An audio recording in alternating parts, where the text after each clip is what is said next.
Hello, everybody. Welcome to Some Guys Talking. I'm your host, Brian Holler, and I'm Aaron Washington. Nice to see everyone. nice to see everybody. Welcome to the Beard Bros Media Network. Look at us, Aaron. We've graduated to being part of the Beard Bros Media big Network. Time. Yes, we're very happy. Thank you to Bill and Jeff and I guess me for having us on, and it's really cool. And as you can see, we have a very, very awesome first guest. Aaron, why don't you tee our first guest up for everybody? All right. Well, all of you in the cannabis community know this guy. You've seen the amazing Fat Nugs Magazine. It is Dustin Hoxworth, my brother. Good to see you, my man. Thanks, man. It's good to see you guys too. It's always good to see both of you. Of course, man. Appreciate you. In the show, as you know, we dig into sort of, with decision makers in the space, talking about sort of your journey, how you got to where you are, kind of what you're thinking about today. But we really tap into sort of that personal sort of journey that you go on. I think it's important that people hear these sorts of stories from folks in the space. So we're going to dig right on in. For those who don't know, maybe we just start high level. What's Fat Nugs Magazine? It's a good question, man. Really, as simply as I can put it, is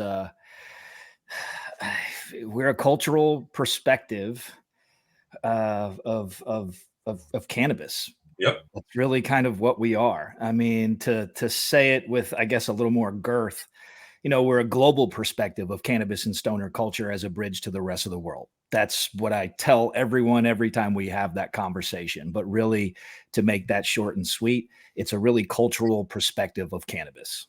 Sure. That makes sense. Exactly. So it's a magazine, but that taps into, all the different aspects of cannabis culture around the world, as a matter of fact. Yeah. And that includes, that culture includes everything from, our home growers to, all kinds of brands and businesses and having those conversations about what makes a good retailer and while also talking about stories about our 2-year-old who takes a broad spectrum product at night to control seizures, right? So we span sort of every aspect of cannabis in any way possible, but really it's about focusing on making it personal, because that's the best way to connect with readers, is because when you are able to internalize what you're reading and say, hey, I too have a 2-year-old that needs this. I too have a grandmother who might need to smoke a fat blunt at night to control rheumatoid arthritis, that kind of stuff. So that's really a big focus of ours, is making things personal. Nice. I would say that the magazine, it's a celebration of the culture, and it really celebrates and highlights how the plant affects, relates to a person's life, how it's used for wellness, or how, the benefits. I really do feel as though it goes beyond the surface and looks at the personal journey of how cannabis can enrich your life. So whether it is a story like that with, a child that takes a broad spectrum product that, does cure seizures, or like grandma, or a parent that's just, stressed at the end of the day, and that's how, they just unwind that way. So I definitely appreciate that. And what that really does is it's our number one goal here. It's the only written goal that we have for the magazine. And that's, when we're telling those types of stories, that's when we get to do what we really should be doing in this space. And that's to uplift the plant into its rightful place into society. That's what we're doing here. Right. Yeah. I mean, in the macro, that's what hopefully we're all doing, right? In each of our different respective sort of lanes, right? Yeah. Exactly. So speaking of that, though, ultimately here we are. You've got this great magazine. It's really established. It continues to grow. I mean, I'll just plug. You announced a sales director today, and you're growing. It's really exciting, right? But you had to start somewhere, right? So yeah. I'm going to guess that it wasn't always as, hey, we're announcing sales directors today. Let me just start here. What was the sort of inspiration to create drugs for you? Why? That's a great question. And there are actually 3 different things that caused this publication to be created, from early childhood to actually what triggered my creative side to want to build an actual magazine, and then what actually happened as far as the business side to launch it. Right. So really, and if you don't mind, I'll touch on all three, Please. relatively quickly. Sure. So the personal side, really the publication itself comes from my childhood. The magazines that I loved growing up, right? So Thrasher magazine, Sure. that was a huge one. Yeah. Mad magazine was another big one. Yep. Those were great. Walking around the grocery store with my mom and seeing Mad magazine as a kid and always being so like enthralled with Yep. the weird looking dude on the front. And I'm not the only one. Okay, I'm not. Yeah. I have a yeah. in my house. Okay, good. Exactly. Ages out a little bit, but hey, it is what it is. Yeah.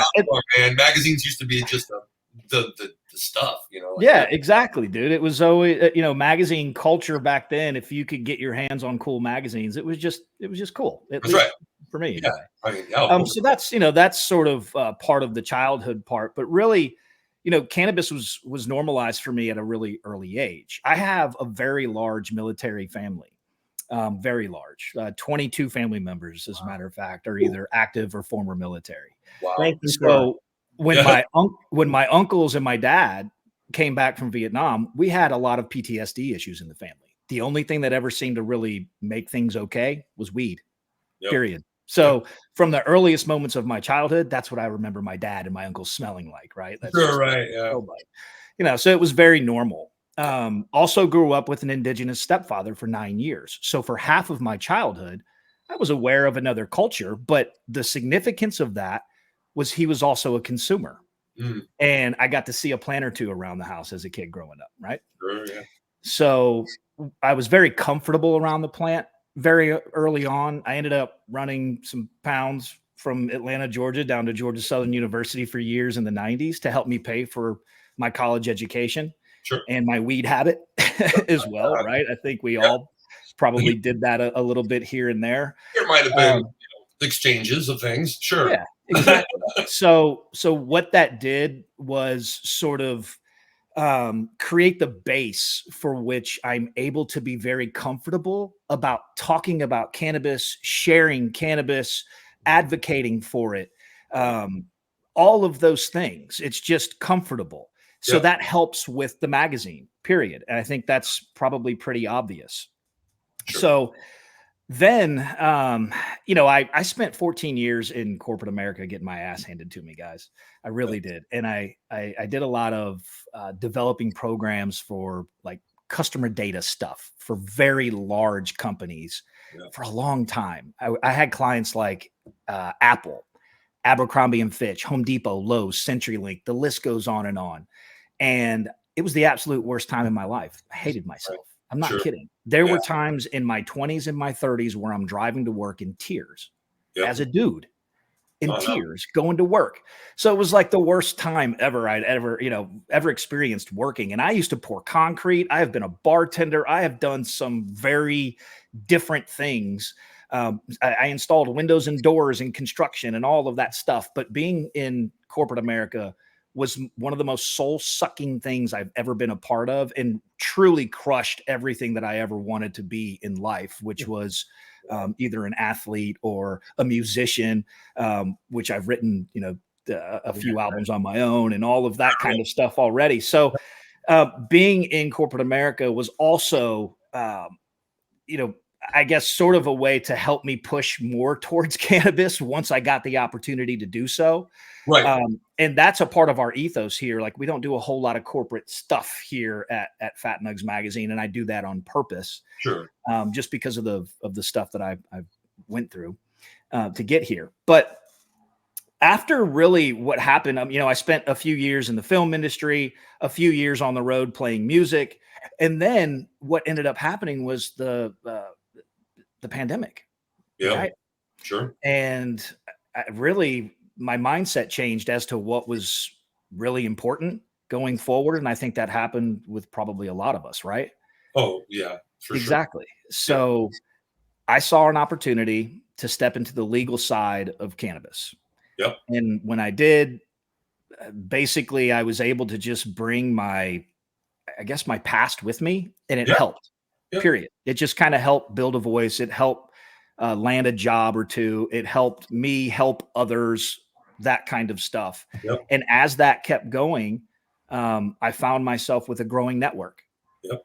And from there, I just, at being a creative person, which I haven't really talked too much about, I do a little painting. I have actually written and recorded 3 albums on my own and released 3 albums on my own. I play several different instruments. There's always some kind of, creative dump that I'm looking to do. That is interesting. You're way, like, you have a lot of creative background. And obviously you're, have to run a magazine, so that gets muddled about you sometimes, right? Well, the magazine it does. The business side of it is sort of soul crushing at times, and it's difficult for someone like me who is really just a creative at heart and likes to have fun and enjoy what they do. And business doesn't really fit into that all the time. So I do have to adjust, but being a part of corporate America was something that I learned, right? It was forced into me. I had to learn business, or otherwise I wouldn't succeed, period. Right. So that's definitely a part of the equation. So what ended up happening is, as I'm building this network in the industry, and I was still new and learning things, I would make it a point to interact with anyone that had something to teach me as I got into the industry, so that it would help me grow and understand better what's actually going on with all of the businesses and the brands and the growers. And I mean, it just, what it did, especially on LinkedIn, coming out of the green closet, so to speak, on LinkedIn was huge.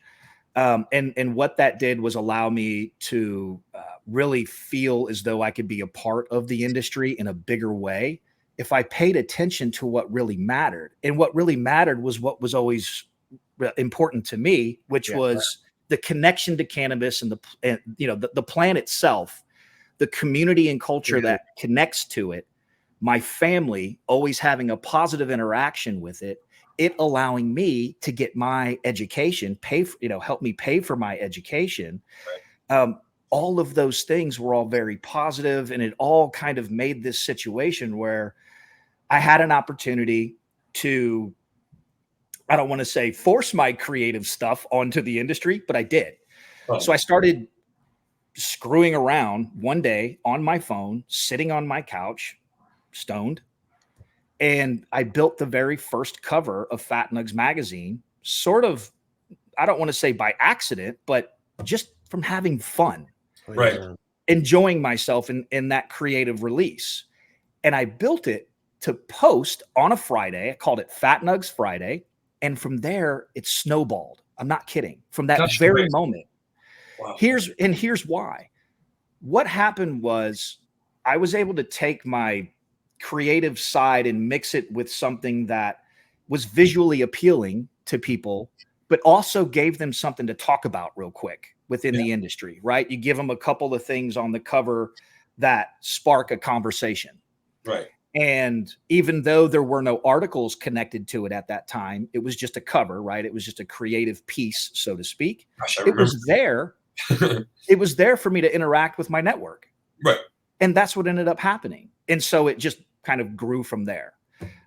That's a very soft way of kind of saying how I entered into the space. There's some other details there where, I try not to share too much, because it can actually get me in trouble. Yeah, so we don't want to take too much, obviously, names of things, but I think it's fair to say that when you're especially entering the space, you're starting to grow, a company, you're going to entertain, a lot of different partners and people to help you, and those don't always pan out. Fair to say, way to say that. And I think that is something we can hone in on. Ultimately, when you're first growing a business, right, especially in this space, to your point,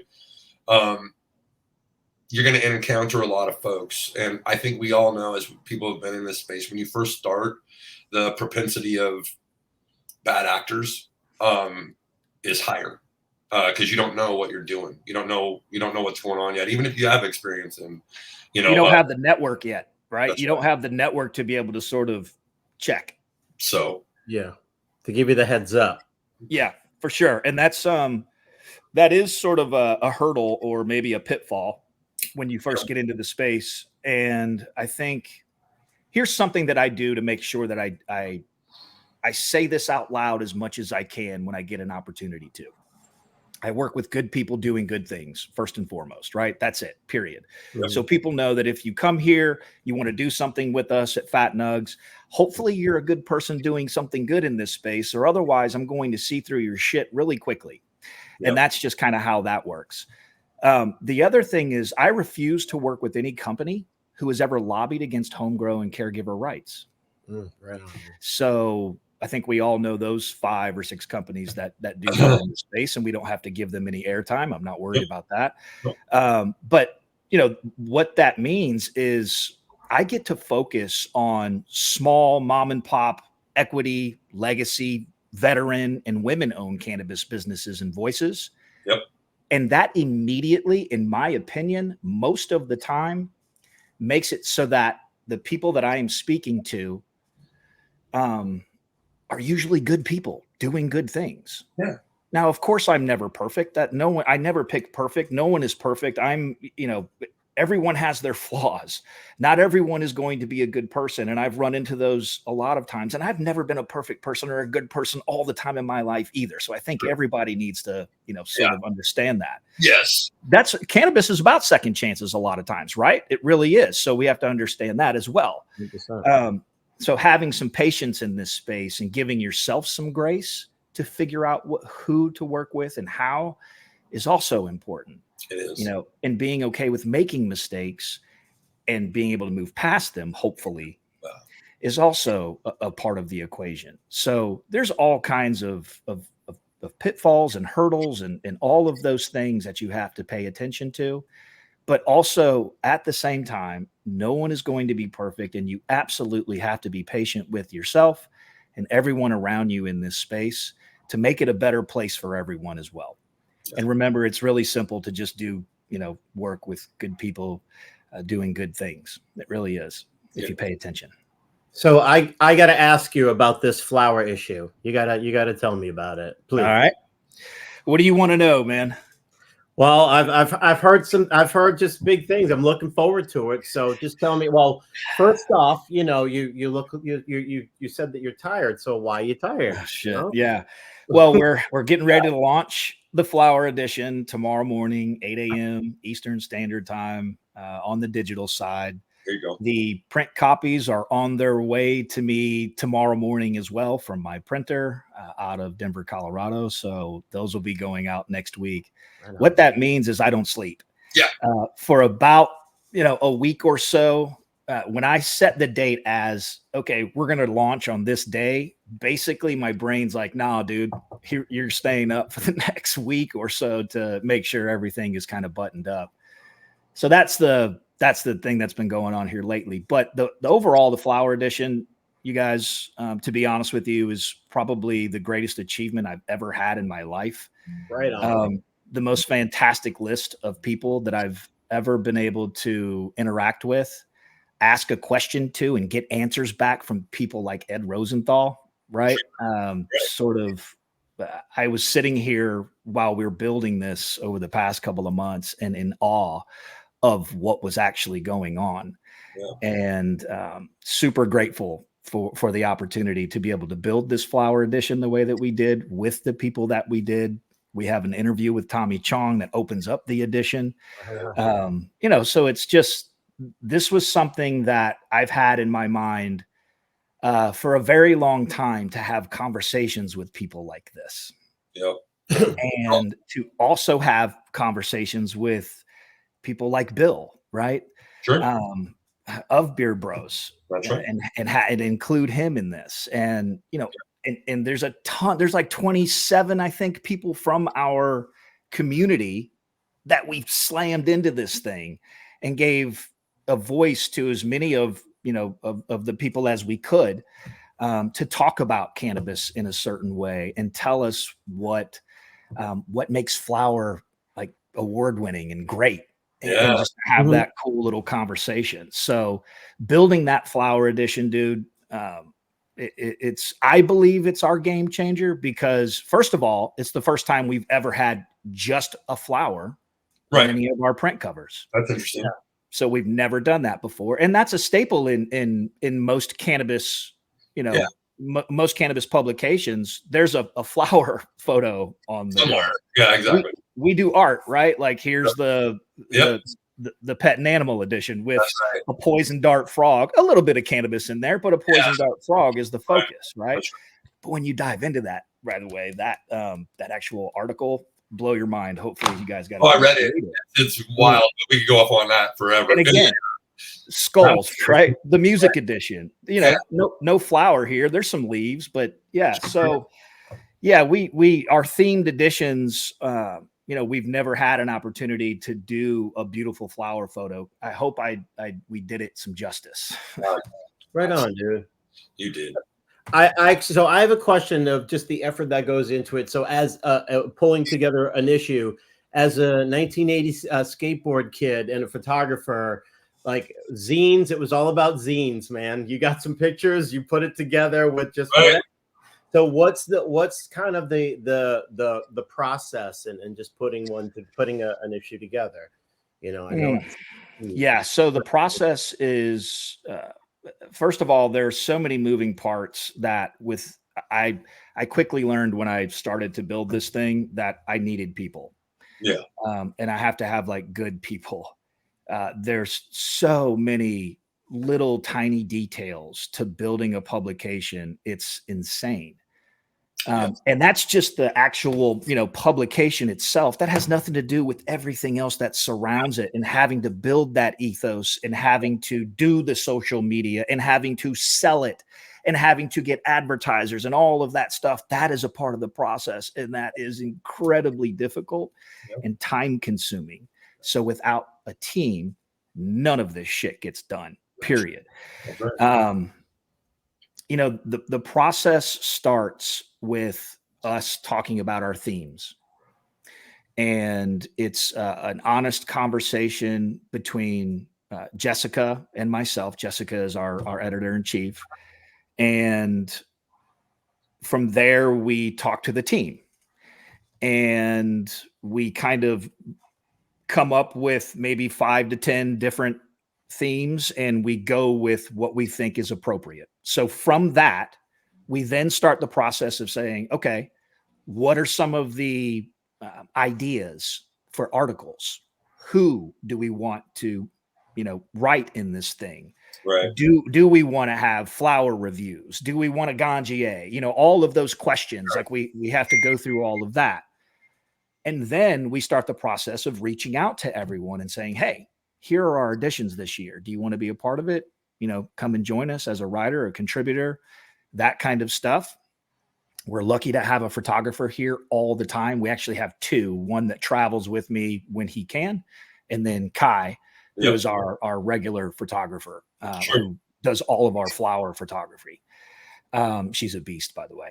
I'm a big fan of hers. Yeah, absolutely. Hell yeah. Absolutely. Appreciate that. I'm sure she would love to hear that. Amazing. So, and then once you actually, get the, okay, yes, I'm going to give you this article or write this article on this specific topic, then we talk about, is that appropriate? Do we want that? Does it need to be adjusted? Let's go back to the writer and say, what if you do it this way? Or, something along those lines. Right. So that's a whole process. Then we're like, okay, here's the deadline, and let's hope we get that right. And then from there, it starts another process of Jessica doing the editing. Hopefully we have the photos and the artwork necessary for that piece. And then it goes to Christina, who does the design. I no longer design here, guys. Hey, good job. I don't design. Thank you. I don't design the actual print editions. Now, our weekly magazine is all me. I do every single page. Sure. But our having Christina here, who is an actual, a true designer, is game changing for this publication. Having Jessica and Christina here and Kai have been the most important thing that could have ever happened. I could leave and they could run this place. They don't need me anymore. Honestly, they're amazing. Those 3 women and our surrounding team, they don't even need me anymore. They really don't. I think they could probably do this better than I do. Well, So I know, right? So anyway, hopefully they won't fire me. Oh, right. If you're doing it right, you never know. But. Yeah. Well, the idea was building this team, and I think this is a great conversation to have is sort of the culture here. Right. The culture, like I said, I came from 14 years of getting my ass handed to me in corporate America. Sure. So I wanted to build something where everybody was like happy. We don't have shit for money. We still don't. We've only been in this game for like 2.5 years, which is crazy to think about because of the numbers and stuff that we've done and blah, blah, blah. But, the main thing is while we are building this from scratch, that we're all happy, regardless of what's going on. Right. And we do what we can, when we can, how we can. That's right. And that's just how we operate. And everybody supports one another. We joke with one another. We smoke with one another. It's just a super team collaborative effort here. And that's been massive. Yeah. The whole process. I would love to dig into that a little. Right, Aaron? Is that what you're Yeah. Well, so I just want to interject. So if you're a good company with good people and you want to support the culture, reach out to Dustin, damn it. This is where you go. That's right. What's happening. Yes. Good people. Authenticity is invaluable. This is where you go. Whatever else, that's bullshit. Smoking mirrors. Well, and that's right. Sorry, brother. No, that word, and Aaron, real quick, that word, authenticity. So Fat Nugs has become a community platform. People get to come here and write about the things that they love and they are passionate about. That's what we do, right? Because a lot of times writers in this space, they are having to write about something, having to write about brand or doing brand copy or bland stuff that doesn't like get their fires, burning. Yeah. Right. We get to do that here. And that's another part of the culture, right? Yes. We're accepting, open, welcome, transparent, all of that kind of stuff. Yeah. That's a part of the culture as well. So getting back to the process, once we have all of the content in place, once we have Jessica do her magic, we have Christina do her design magic, we have Kai bring in flower photos that I get to pick and choose from and all of that kind of stuff. So I am still a little bit a part of the overall design process. Obviously, I'm the one that goes, yeah, I guess that's amazing. I could never do that. It's yes, approved. That's pretty much all I say. Christina sends me stuff. She's like, how's this? I'm like, God damn, that's fucking dumb. I know, right? That's my response. Yes, if you're doing your job right, then that becomes easier and easier and easier. Oh. It's like, 100%. 100%. Yeah. Yeah, 100%. So after we have all of that in place, the publication then goes through a process of checking again for everything from Jessica and myself. Yep. And then we send it off to the print. And that's pretty much the process, even though it sounds sort of, squeaky clean and easy. It's definitely not. There's always hiccups and bumps. And, in between all of that work, I'm still having calls to bring in brand and retail partners, to bring in advertising partners. Right. Again, a part of the process. Yep. I'm still going to events when I can, right? I'm still doing interviews. I'm writing articles. As a matter of fact, it took me about 2 weeks to write an article that I finally finished up last night about legalization and the proper way forward, in my view, because I keep seeing things from the industry that are very process heavy and things without actually acknowledging the real issue. So honestly, make sure to send that our way.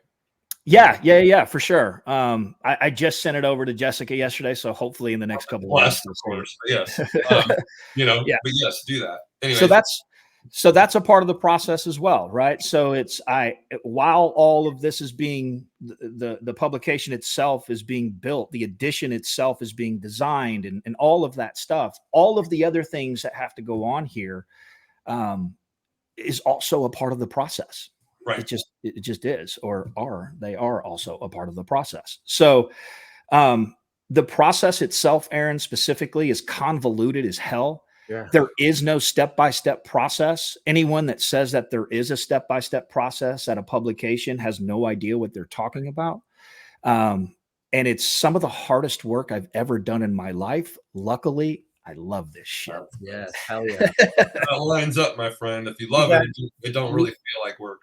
You gotta love it to stay dedicated, and it's just great to see the growth. So hey, I'm shameless. So advertisers, reach out to Dustin. All right, get it done.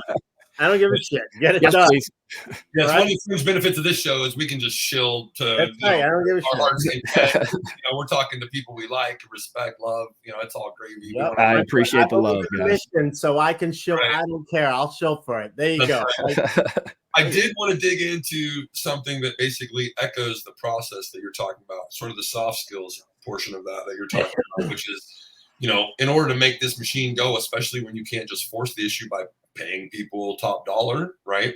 How do you adjust? How do you galvanize, right? How do you make sure that that culture that you're talking about actually exists, right? And that it is authentic, right? Because as somebody who's been taught how to manufacture that, I know that's important to try to generate with people, no matter what our backgrounds are or what have you. In our case, in cannabis, I think it's even more important because there's a lot of, it's tough.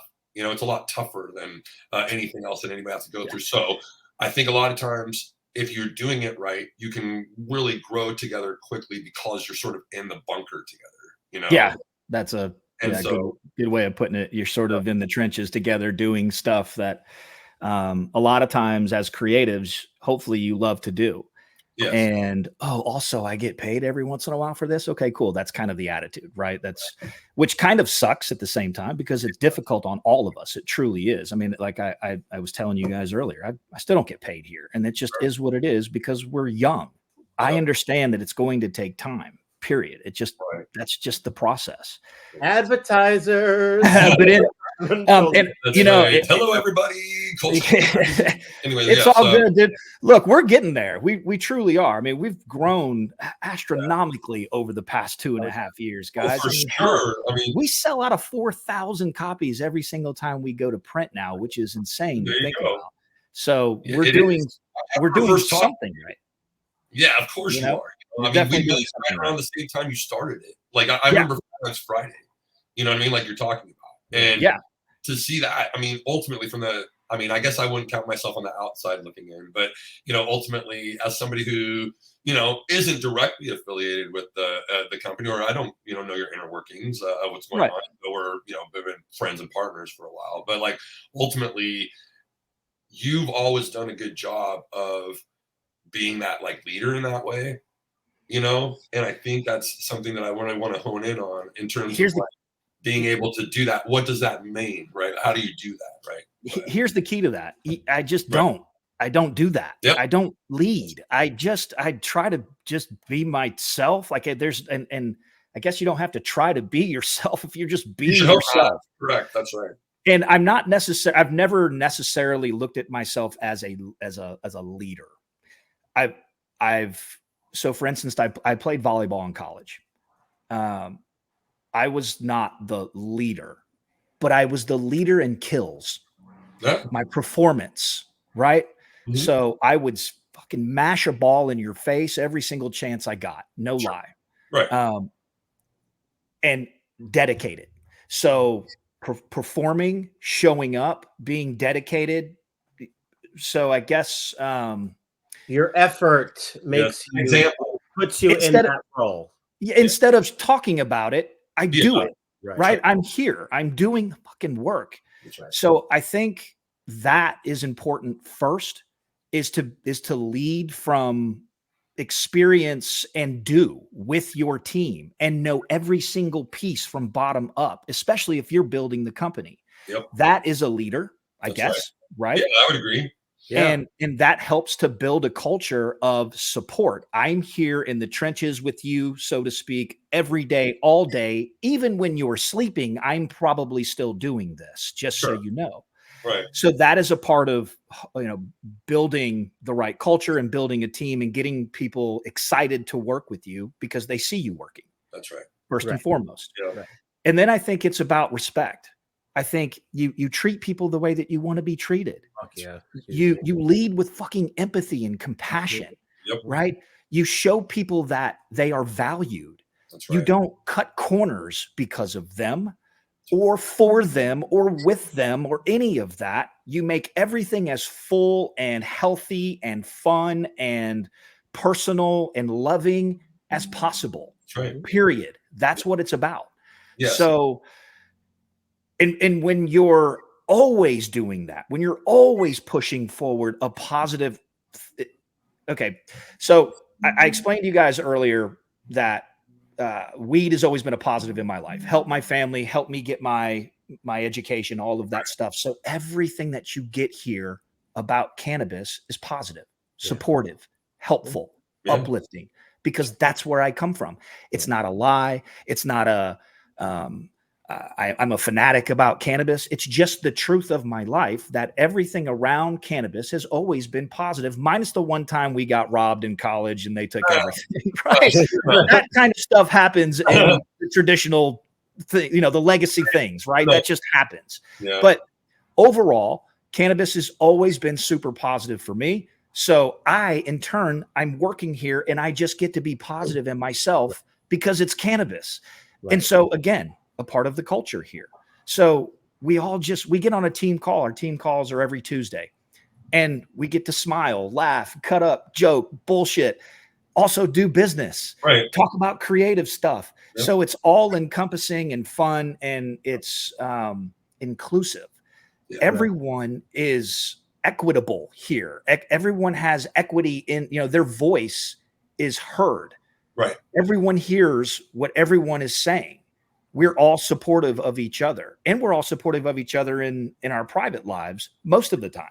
Right. Yep. You know, so that is how I believe Fat Nugs Magazine has been able to do what it's done, bring in the people that we've had here and really built the team that we have now. That has been the best thing that I have ever been around in any company that I have ever worked for or worked with. I'm not kidding. The people that we have here are phenomenal, dude.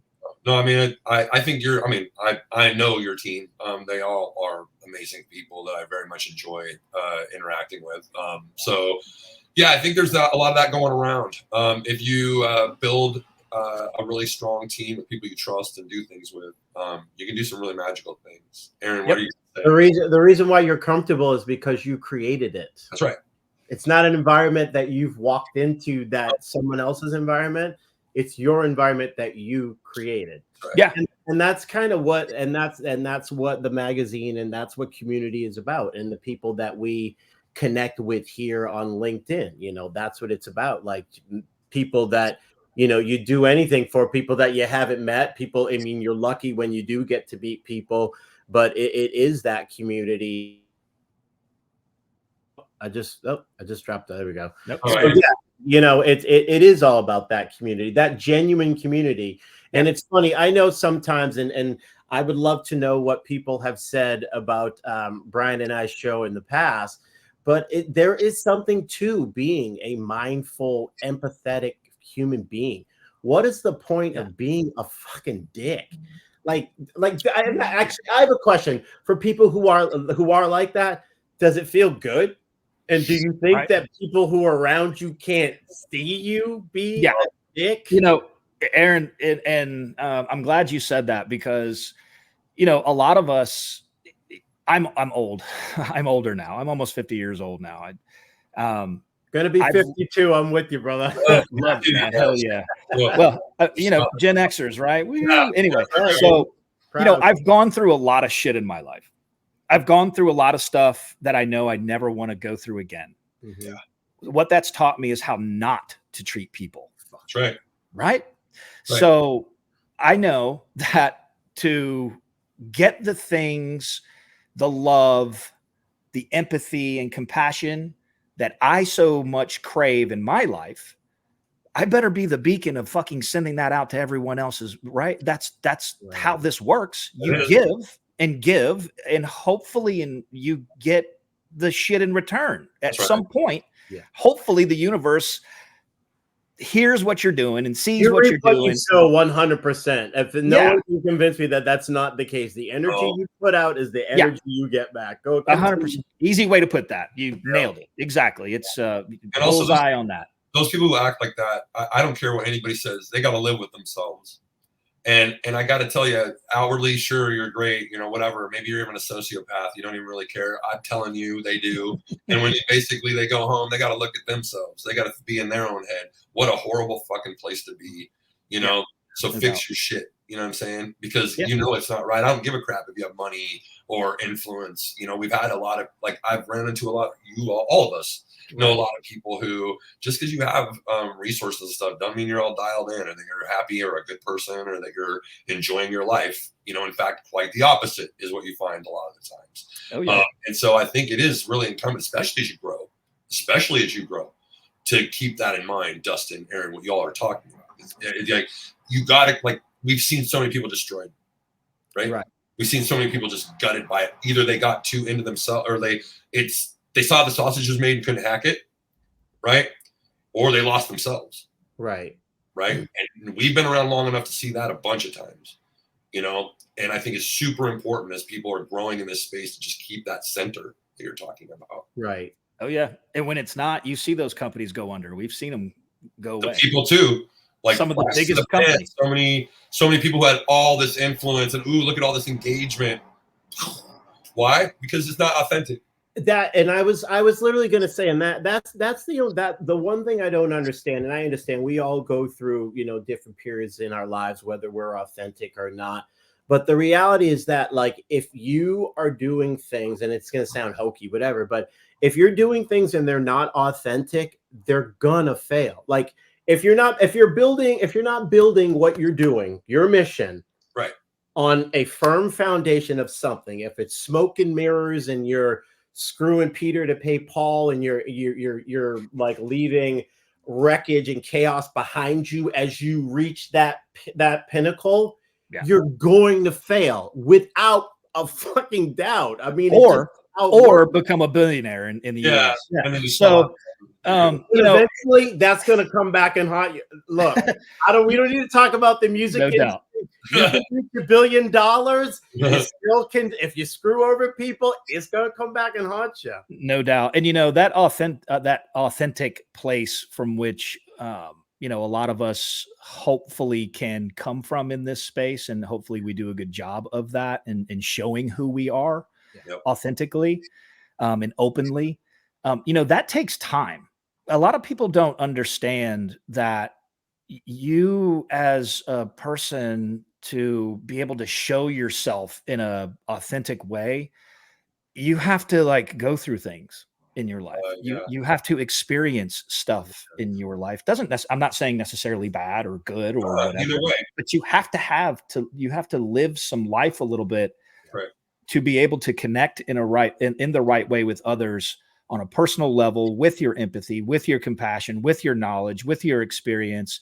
And that helps you grow into the person that you can then be authentic with, right? Like, you learn who you are through all of those experiences in your life. Those learned experiences create your authentic self.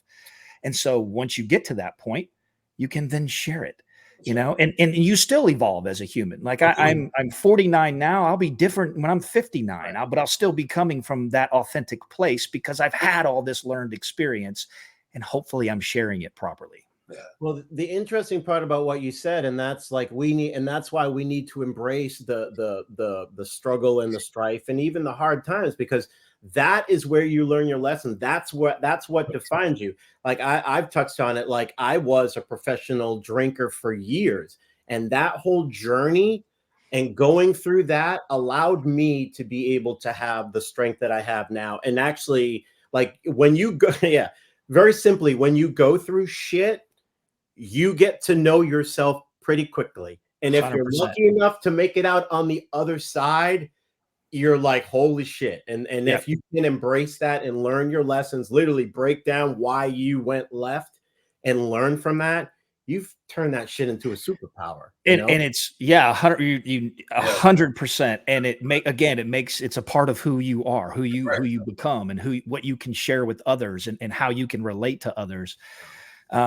You know, and that's not even, you don't have to be a drinker. You don't have to be someone who takes pills. It could be watching your dad be killed by the VA who shoved Percocet down his throat for 20 years, right? Which is We something that I got to the experience. conversation had behind because it's just You know, there's all kinds of things Yeah. that we go through in our lives, you know, watching family members take their own lives, watching friends take their own lives, going through all of these things. And that's all negative, but also, you know, achieving, right?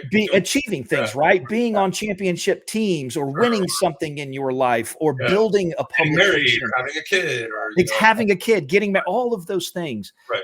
100% make us who we are authentically. And again, it's about being able to share that properly, in which you are doing it with your empathy, compassion, all of that stuff that brings others in and makes people, you know, want to hang out with you and smoke a fat joint, because that's what it's always about. Anyway, that's the community part, right? It's getting together, being able to consume, talk shit, have fun, enjoy each other, you know, hopefully have a healthy lifestyle. You're not drinking anymore, that kind of stuff as well. And that's what cannabis is, y'all. That's right. I you know, Dustin, we could talk to you for ever and ever. You know, we at the end of our show, which we're wrapping up now, we do CTAs, right? Like, okay, what are our calls to action from this conversation, right? Which I think empathetic, right? Consider being empathetic, be authentic. That's another big one. Just specify authenticity does not necessarily mean what I view as authentic, right? Your authentic self is different than Aaron's, right? Or yours, right? Or anybody else's. So like whether like that. So again, there isn't a right way to be authentic. It's just being honest to yourself. Just being true to who you are. Right? True to who you are. Yep. So be true to who you are. You could be an asshole and being authentic self. Yeah, authentic asshole, and people will know 100%. So there you go. Anyhow, please be yourself. So we know. Is the CTA there. So be authentic, be yourself, embrace the struggle. And if you can come out on the other side, you know, enjoy your superpowers. Yeah, no doubt. That's a good one. I like that. Being able that is your way to develop superpowers for sure. 100%. Yes. Well, Dustin, thank you so much. Everybody go check out Fat Nugs on all the things. Give a plugs for your magazine. Where can people go see it? Learn about it? Yeah. So you can read any of our editions anytime for free. All of our print editions for free on the website. fatnugsmag.com. We're actually in the middle of designing a new one. I cannot wait to release that damn thing with Puff Creative. I'm super stoked about the new website. It looks amazing. And then of course you can find us on socials, right? Fat_Nugs_mag on Instagram, and then just Fat Nugs Magazine on LinkedIn. And of course you can always connect with me as well on LinkedIn. So yeah, that's where you can find us all the time. There you go. And of course, thank you to Beard Bros, and go to beardbrosfarms.com and follow us on all the good things. Follow Aaron Washington. Go ahead, Aaron. Plug. Yes, and if you and we have released our Bloom Carousel. So look for my feeds and purchase one rotating trellis system for the smallest grow tents. Check us out. But just Dustin, I'm proud to see everything that's going on for you.